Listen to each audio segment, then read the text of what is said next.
Hi everybody, it's Mythic. Welcome back to My PCT So Far Part 5.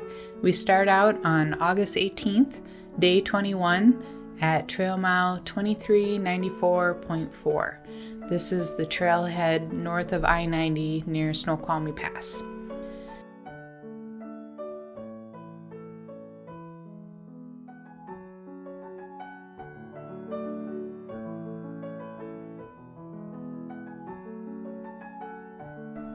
I stopped for a break to eat huckleberries, and I could hear the pikas, which are little mammals, making their little high-pitched shrieks, and that was very entertaining.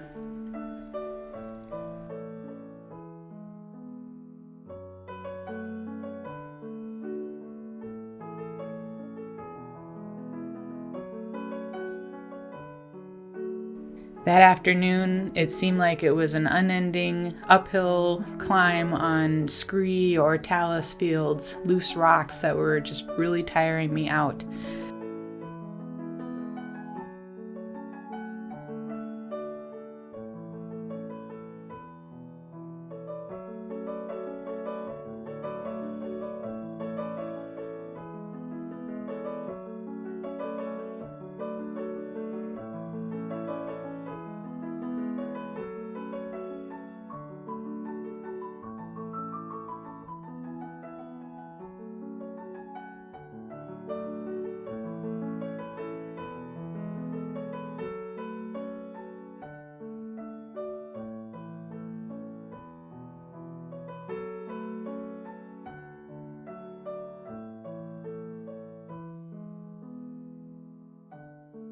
The beginning of the day was an uphill climb headed to the Kendall catwalk. This is the most expensive part of the PCT. They had to blast it out using dynamite, and I was a little apprehensive about it because it sounded like it was quite a steep stretch of trail. But actually, because they blasted it out using dynamite, it was actually pretty wide, not too steep, and a joy to walk on. Unfortunately, no supermodels on the catwalk.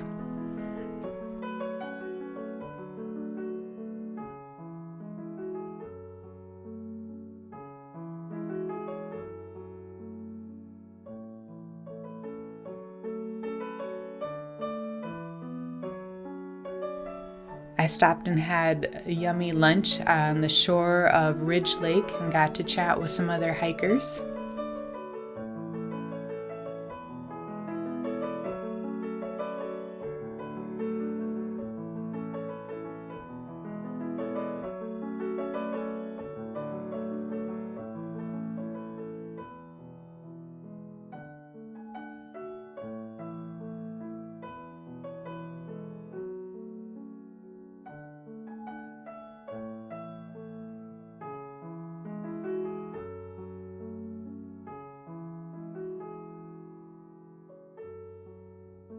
I had hoped to camp at Spectacle Lake, right next to the lake, but those scree fields were just really slowing me down, so I ended up camping at the stock camp.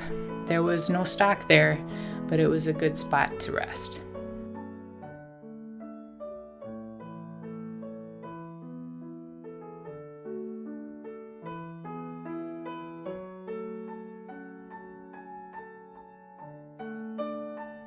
I did 13.9 miles that day. Day 22 started at trail mile 2408.3.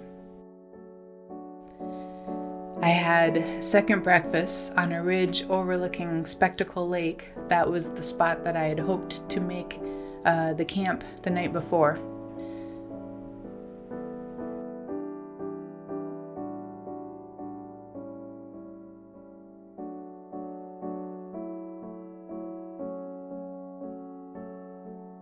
That morning, I walked through a landslide area that had excessive amounts of blown down trees, and it was so washed out that I lost the trail. Luckily, I could hear Delate Creek waterfall, and I got a little bit of elevation. I learned that trick from when Blue Magic and I had lost the Cispus Pass under the snow, got a little bit of elevation on it, and I was able to see where I needed to go and make my way through all of the blown down trees. It was a beautiful waterfall.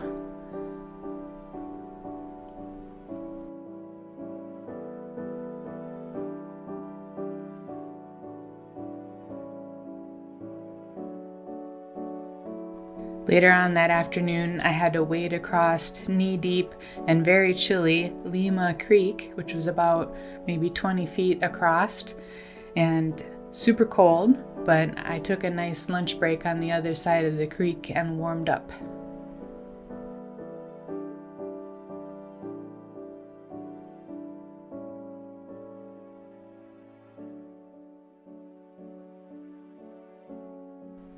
I did 12.5 miles that day. Day 23 started at trail mile 2420.8. This morning I woke up and there were clouds below me. I was above the clouds, and that was kind of an eerie or otherworldly experience.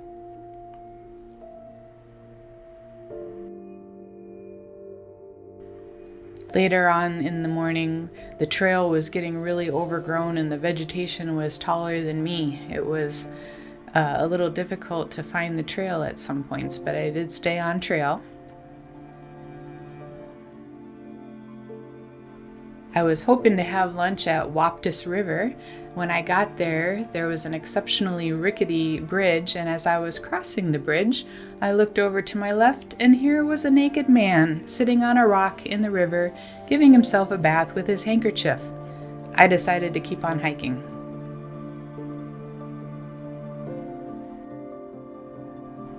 I took lunch at the Spade Creek waterfall.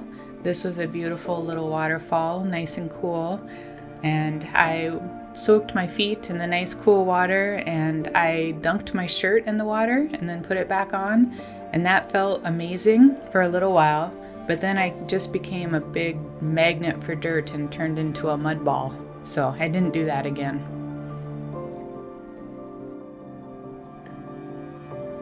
That night, I camped by Deep Lake, a beautiful lake. I met some of the hikers that I had seen the day previous at the Kendall Catwalk and at Ridge Lake for lunch. As I was setting up my camp that night, I hadn't been very diligent about cleaning the sand out of my tent poles, and I actually ended up cracking one of my tent poles because of the sand and had to patch it up with some Gorilla Tape. My first on-trail repair job. I did 15 miles that day. Day 24 started at trail mile 2435.8. The morning started out with crossing about a quarter-mile wide avalanche blowdown area that completely obliterated the trail. Thank goodness someone hiking before me had marked it with cairns, little stacks of rocks, and some purple ribbons that I was able to follow and not lose the trail. I took a second breakfast about mid-morning to dry out my tent and my sleeping bag. I had camped near Deep Lake the night before, and so my tent was damp, and that was a nice little break. I was a little worried about crossing the Clay Elam River, but luckily I encountered a Forest Service ranger. Her trail name was Captain Planet. I thanked her for clearing some of the blowdowns that I had been going over, and we crossed the Clay Elam River together. And I celebrated by stopping on the other side and having lunch, and she hiked on. After I was done with lunch, I hiked on and I saw Captain Planet again down the trail, and she yelled, "There's a bear!" She had been bluff charged by a juvenile black bear. She had been walking along and eating a granola bar, and the bear was trying to get her to drop her granola bar, but she maintained her composure and scared the bear away. We were talking with a couple other hikers that just happened to be sitting by the trail. They were nonchalantly eating their lunch. They didn't seem to be too concerned, so Captain Planet and I decided to hike on together and leave them there to eat their lunch. I tried to camp near a nice lake, but I missed the trail, so I ended up having to make my own makeshift camp that night. I did 15.8 miles that day. Day 25 started at my makeshift campsite at trail mile 2451.6.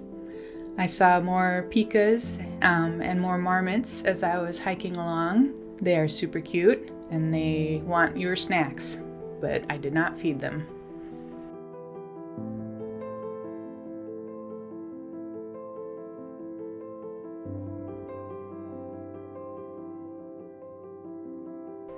As I was hiking along, I ran into another hiker, super new, and found out that she was originally from Minnesota. So we chatted a little bit about Minnesota, and now she lives on the East Coast. It was fun to get to meet a fellow Minnesotan while on trail.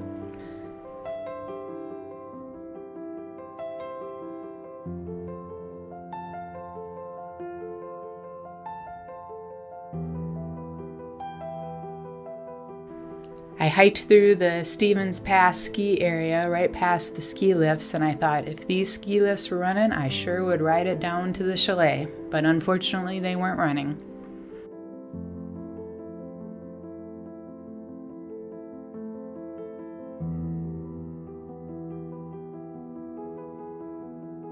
I met up with a Southern Minnesota guy at the ski resort parking lot and took a 0 day, had a chance to resupply and take a shower and enjoy some town food.